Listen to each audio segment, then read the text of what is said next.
Let's talk about Lucy Letby, because you've been a long-term shall we say, doubter of some of the things that happened in the Lucy Letby trial. We've just had another trial, and there's a big piece in the Telegraph today saying former cabinet ministers join mounting concern about how medical evidence was presented to the jury, and it seems to involve a lot of statistical analysis from the National Statistical Society. There's an enormous amount of homework anybody needs to do if they want to get involved in this, because it is quite complicated. Yeah. Fortunately, there are growing numbers of actual experts getting involved in this. The bizarre thing about the Lucy Letby trial being that she had almost no experts giving evidence on her behalf for the defence. Her only expert witness was the hospital plumber, which still strikes me as rather odd. I don't know what the explanation for it is, but now there are experts getting involved rather on her side in the argument about what actually happened and what the evidence that was presented means. The fact remains that there was never any direct evidence of Miss Letby actually harming anybody. The whole thing is totally circumstantial.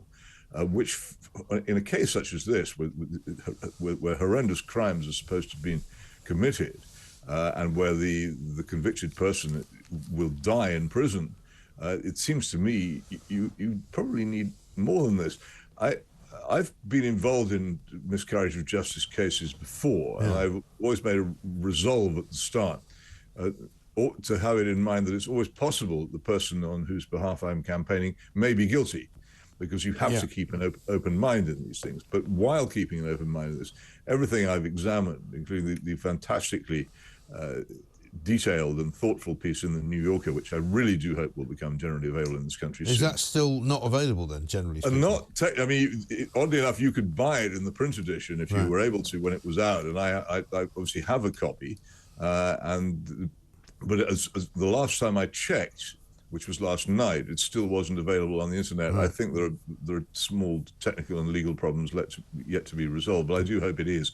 When it is, it's almost a small book. It's 13,000 words, but I do hugely recommend that people read it, because it is fantastically useful. And then this week, two extremely careful and thoughtful articles, one in the Guardian, one in the Daily Telegraph, have taken up a similar direction.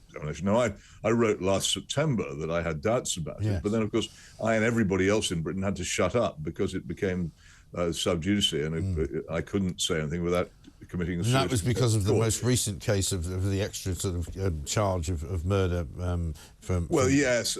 I must say I myself am puzzled as to what the point of that case was, but because you can't sentence her to stay in jail after she's dead. The sentence can't be made any greater, and I'm not sure what it established, but we'll leave that to one side. That case is now over, so we can, I wouldn't entirely be surprised if there were not future cases, because I believe the police are still looking into the whole matter. But as long as there aren't, we can talk about it freely.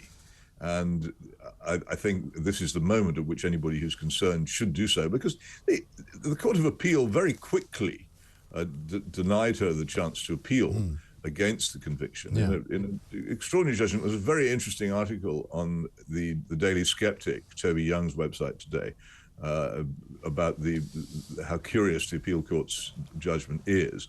But because they have made that judgment, it really now will be up to people to persuade the Criminal Cases Review Commission to take up the case and reopen it, because otherwise there's no obvious recourse. But I think the very large head of steam now building up in responsible media has made a big difference, because we no longer have the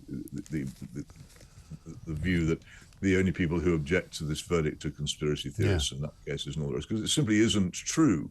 So I do actually hope, for the sake of justice, that the CCRC takes it up. And if at the end of that, of course, it's found that there is sufficient evidence for her to be convicted beyond reasonable doubt, then there we are. But I at the moment, I don't think.